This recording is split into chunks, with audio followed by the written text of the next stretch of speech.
আজকে আমার গীতা পাঠের চতুর্থ অধ্যায়ের জ্ঞান যোগের 2 নম্বর শ্লোক।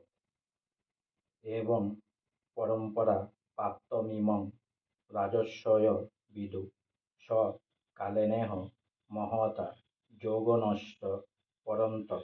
এবং মানে এভাবে, পরম্পরা মানে পরম্পরা ক্রমে, প্রাপ্তম মানে প্রাপ্ত, ইমম মানে এই বিজ্ঞান, রাজস্বয় মানে রাজসিরা, বিদু মানে বিদিত হয়েছিলেন, স মানে সে জ্ঞান, কালেন মানে কালের প্রভাবে, ইহ মানে এই জগতে, মহতা মানে সুদীর্ঘ, যোগ মানে পরমেশ্বর ভগবানের সঙ্গে জীবের সম্বন্ধ, জ্ঞান সম্বন্ধিত বিজ্ঞান, নষ্ট মানে বিনষ্ট, পরন্তপ মানে এ শত্রু দমনকারী অর্জুন।